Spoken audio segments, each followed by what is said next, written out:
There is no legitimate reason for us to be in Afghanistan. Here at Victoria Park downtown, Londoners have joined hands in voicing their displeasure with the war in Afghanistan.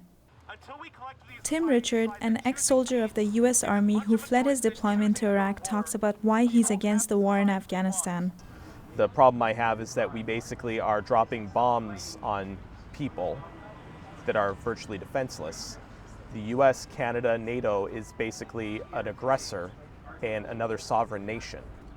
The war that was started to bring the perpetrators of 9/11 to justice has killed over 2,600 NATO soldiers and maimed and killed many more Afghan civilians.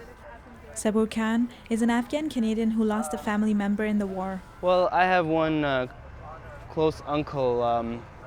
He was in Kabul working there, and one day he was walking by, and there was a bomb plotted in a car, and he was just walking by it, and the car happened to explode at that time. I guess the people there were planning it for the NATO forces, and he happened to be there.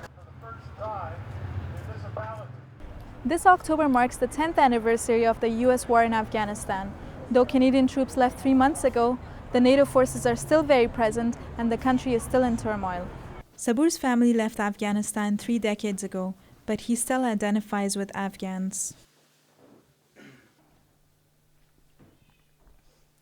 Well, it's very, very hard. I mean, as simple as that, because I don't think people understand how hard it is for those people and what they've been through. And I feel sometimes a little bit guilty, because if things had worked only a little bit differently, I may as well have been one of those people. Sabur's mother, Torpekai, talks about her family back home.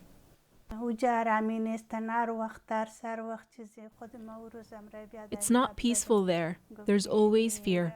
I spoke to my brother the other day. He said, we're always in danger. There's never a time when it's peaceful there. People can't sleep at night due to fear that something is going to happen. I'm sure you heard on the news that a building was set on fire. It was close to my brother's house, so people are always afraid.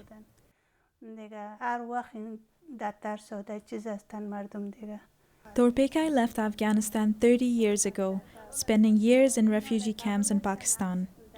She came to Canada 14 years ago, but most of her family is still in Kabul. Sabur's family has made Canada their home, but their love for Afghan culture and Afghan people is still alive and well. For Western News, I'm Ariana Wardak.